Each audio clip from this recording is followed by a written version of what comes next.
Madame la Ministre, Monsieur le Ministre, Monsieur le Président de la Commission des Finances, mes chers collègues. Sans suspense, notre groupe résolument votera contre ce budget. Ce budget, à l'aube de sa présentation par le Premier ministre, était socialiste. À son crépuscule, il est LFiste. Messieurs les ministres, vous avez une lourde responsabilité dans cette dérive. Vous avez commis une double erreur, je dirais une double faute originelle.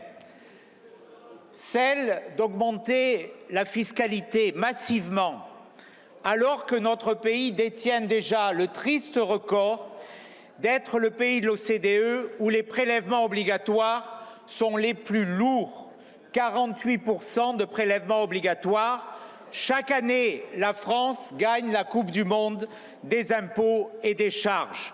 Malgré cette triste situation, vous avez choisi d'alourdir encore plus le fardeau fiscal.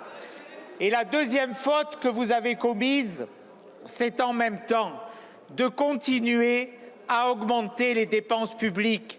2,1% du PIB d'augmentation des dépenses publiques.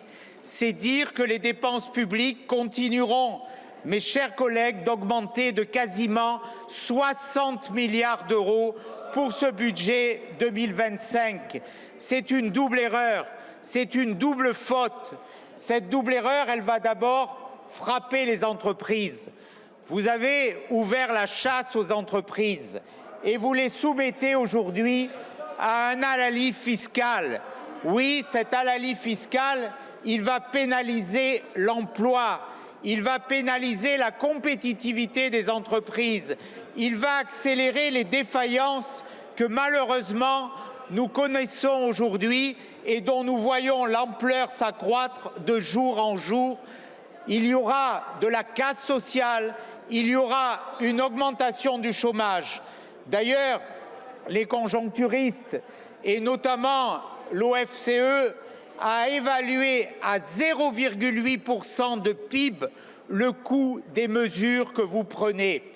Oui, Monsieur le Premier ministre, Messieurs, Mesdames les ministres qui êtes ici pour le représenter, ce budget est un budget qui ne correspond en rien à l'intérêt du pays. C'est un budget de facilité qui reprend les vieilles mesures, qui a sorti de Bercy le musée des horreurs fiscales, sans courage, sans imagination. C'est tout l'inverse qu'il aurait fallu faire.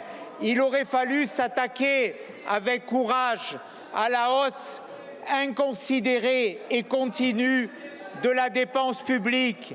Il aurait fallu supprimer les agences de l'État qui ne servent qu'à produire des normes qui elles-mêmes empêchent la créativité des entreprises.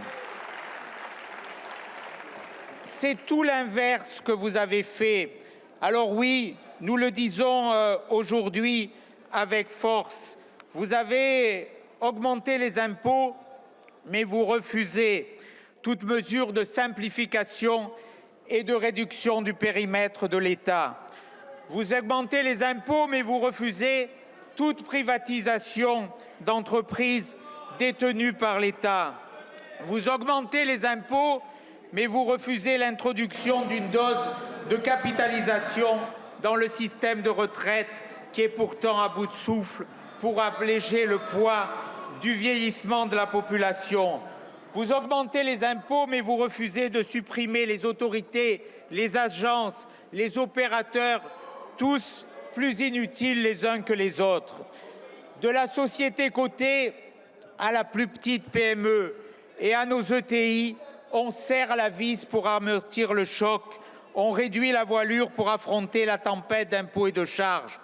Ce coup de massue fiscal est masochiste et inutile, parce qu'il ne s'accompagne d'aucune baisse de la dépense. Au contraire, il s'accompagne même d'une hausse. Votre gouvernement demande des efforts records aux Français, mais refuse de les appliquer à lui-même. Alors oui, pour toutes ces raisons, nous voterons contre ce mauvais budget pour la France.